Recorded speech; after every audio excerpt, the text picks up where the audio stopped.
Hello, it's the Great Canoe Bagel here today with another Nova Scotia election forecast video. Now, before I begin, I want to remind everybody in the pinned comment there is a poll that I'm running for the Nova Scotia provincial election. If you want to participate, go into that link in the pinned comment and fill it out. And feel free to share with anyone you know in real life, friends and family. And I would like to shout out my channel members. I really appreciate the support you guys give the channel. You make a lot of this possible. But with no further ado, let us begin. So the first thing I really want to hit here is don't overlook the swing between this update and the last one I did. The start of the election. The reason why you should not overlook or look too much into the swing there, this is the swing I'm referring to, and by the seats. Don't look into that too much because we had one poll on August 7th from Narrative, which is a perfectly fine pollster, and then we just got two polls now. One, well, certainly July 31st, August 14th, and now we've had two recent ones. Now, obviously, the more recent polls are probably more accurate, but there is a large time gap between them. There's almost 3 entire months between those two poll dates. So when my model was set to use the data from 3 months ago, and then we get a sudden update with two new polls, there is things to consider there. Now, that said, I actually think I'm now slightly underestimating the PC party because I am using this liaison strategies poll because the way my model works is I use polls that are publicly available with asterisks on them. And if I don't want to use a pollster, I completely have to do more than just not add their numbers. I have to like strike some stuff out, the weighting in the model. But liaison is being used in my weighting. I didn't want to strike them out here because I don't think they're a bad enough firm to strike it out. But I think that liaison strategies poll is a bit of an outlier. I'm not going to go too much into it because I don't want to like burn time talking about poll outliers. But long story short, that liaison strategy polls is suggesting that the PCs are going to gain ground in Halifax County and lose ground in the rest of the province. That seems incredibly unlikely. If I were to peg any region that was going to actually dislike Houston, it would be Halifax County. To like him less than 2021. So I'm very skeptical about any poll that says he's gaining in the region I suspect he's going to do the worst in and losing in all of his best regions. That seems very, very unlikely to me. But I've included that poll, so it's going to probably slightly suppress the PC vote share a little tiny bit than what it should be. But as we get more polls and more pollsters coming out, it should be fine. We have a Main Street coming out soon, so we'll get a good sense of that. So again, this is very early. We've only had two polls in the last 3 months. Don't jump too much to conclusions. Next time I do an update, because I'm going to do a bunch of these for Nova Scotia, because I'm from here, duh. Next update, start looking into the swings, because I think the swings by next update will actually mean something, because we will be getting poll changes from a very short time period. At least I hope so. I hope the rest of the pollsters keep polling Nova Scotia. They have nowhere else to poll now. All the other provinces have done their elections. But we'll see. Now, with that out of the way, what is the recap of the first little bit of the campaign?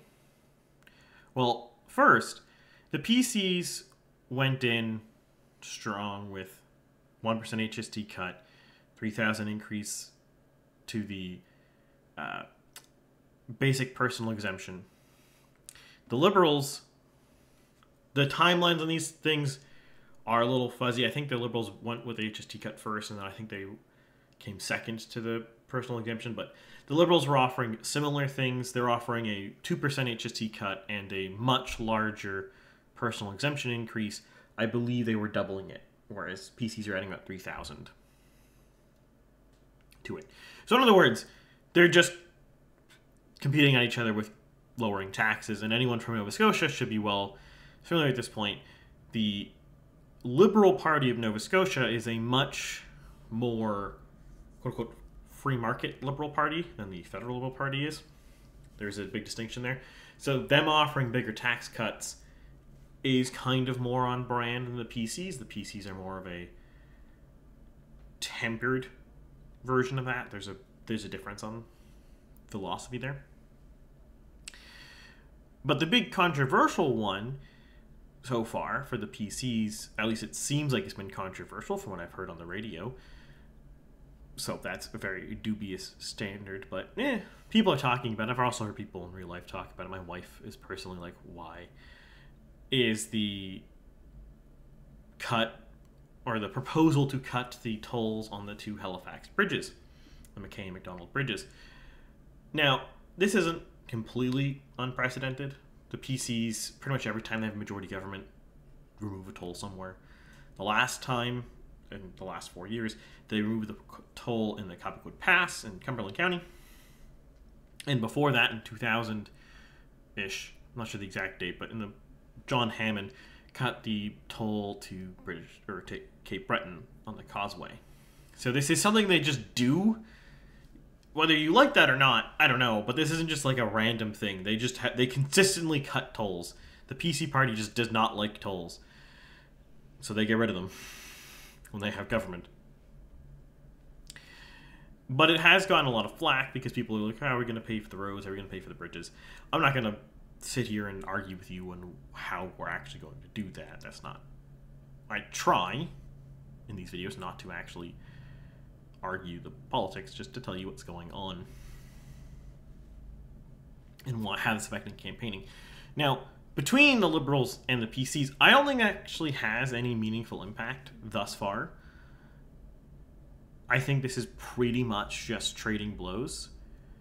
Like, yeah, the Liberals are slightly outbidding the PCs.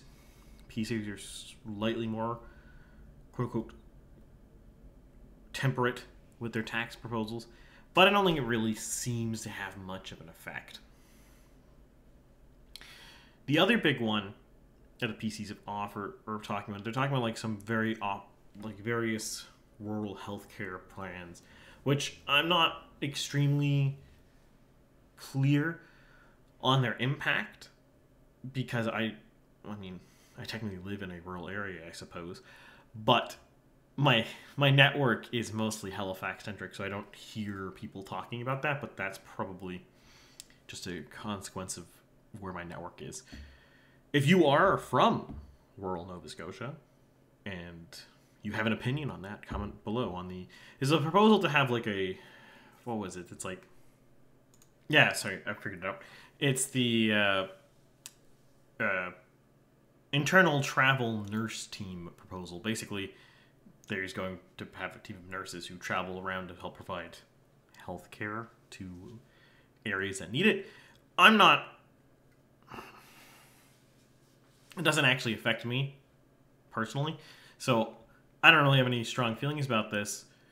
But let me know in the comments below how your thoughts on this, because I've not heard or seen much. I'm not sure if it has any impact yet. I'm leaning towards probably nothing, but we'll see. And then finally, on this roundup here, we have the NDP. And the NDP is going strong, doing the same thing they have been doing this entire government. And they're just going after rent control. And they want to get rid of fixed-term leases, and they want to cap rent growth at 2.5%. Currently, in most of the province, apologies for that, I dropped something on the floor. Currently in most of the province, I'm not sure if it's every municipality, but at least in Halifax municipality, the rent can't grow more than 5.1%, I believe, and the NDP want to cut it to 2.5%. They want to get rid of fixed-term leases. Now, that's a very interesting proposal. There's very few renters in most of the province. The majority of your renters are obviously going to be in Peninsula, Dartmouth, a little bit over here in like Clayton Park, Fairview, Chebucto areas. You're going to have some in the Sydney, New Waterford, Glace Bay area up here. There's going to be some in like King South. There's going to be some in Truro. You might have some in like Bridgewater area. Maybe there's some in Pictou, New Glasgow area. And when I say some, I mean like a meaningful percentage. Like, obviously there's renting pretty much everywhere in the province, but if the renters are like 4% of the population, that doesn't really matter when it comes to politics, when it comes to gaining votes. The only places that actually have enough renters for proposals on rent control to actually be politically relevant are very narrow. There's not many places in the entire province where this kind of proposal matters at all to winning an election. Regardless of the merits of the actual proposal in and of itself, it really strikes me as just the NDP doesn't know what it's doing, and it's just trying to hold its seats, or it has no hope of winning this election, so it doesn't have to follow through on this proposal. So it's just proposing something that it doesn't have to actually follow through on, that will help shore up its base, because they assume they're going to lose because they assume they are going to lose anyways. To me, that seems the most likely reason here, or why this is like their only platform plank, their only thing they really talk about.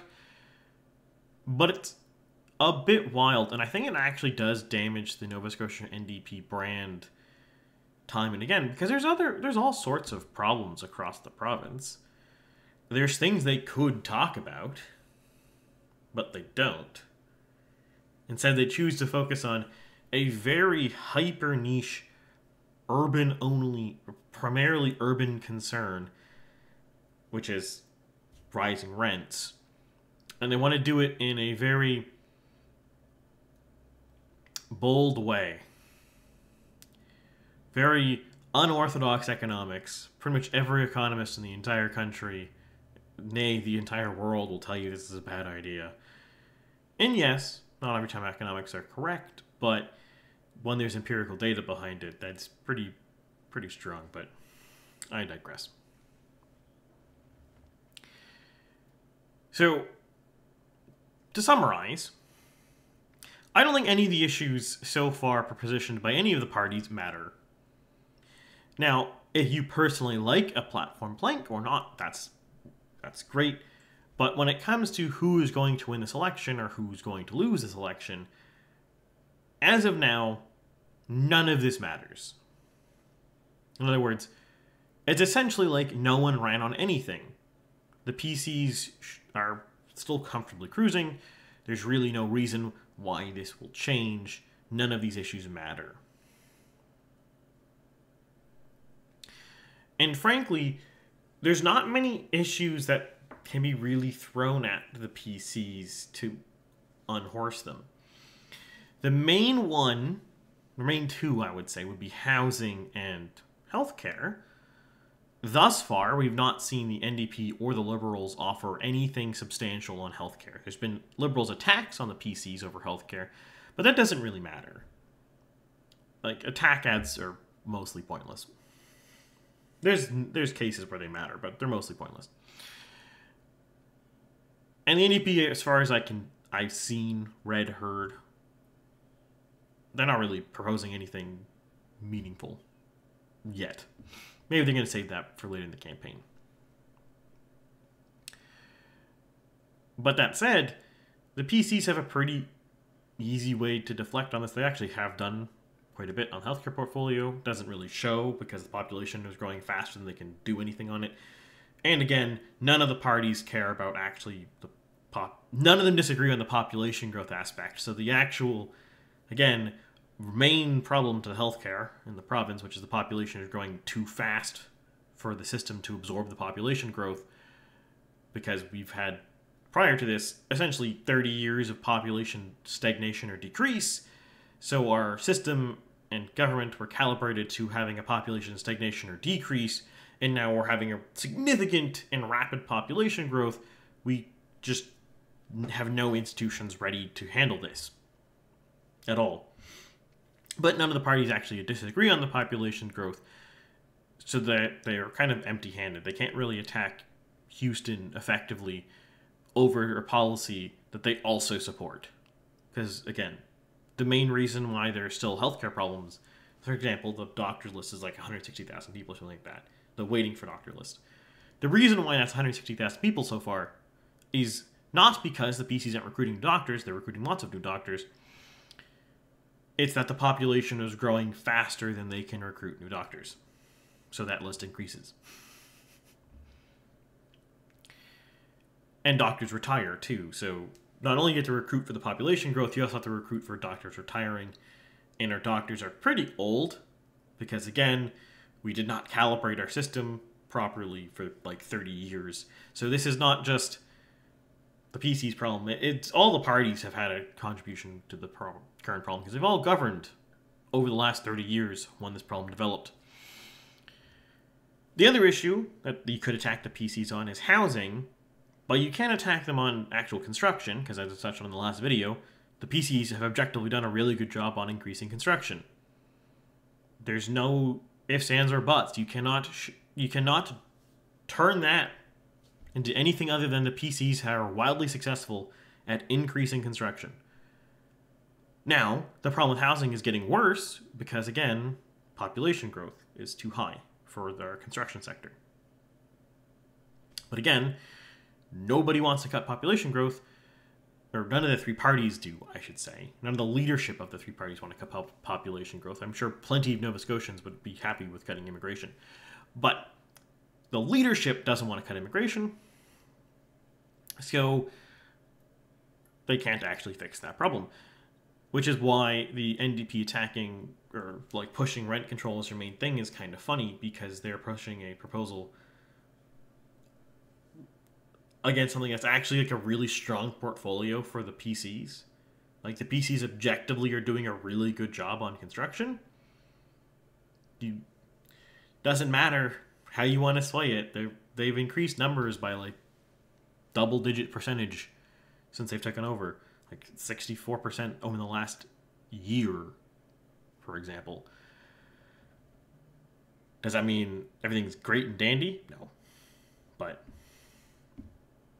if no one else wants to change the root cause of the problem, so the only thing we're fixing is how much supply we have, there's only so much you can do. Right? How much more are we going to increase supply? There's only so many people who work in construction. There's only so many raw materials. But anyways, I digress. So, to summarize, the first week of the campaign, there is really no change. I primarily wanted to share this video because I wanted people to see the new baselining after we actually had polls, so that when I actually do a proper update later when things actually happen, people aren't like, oh my god, the movement is so big, or lack of.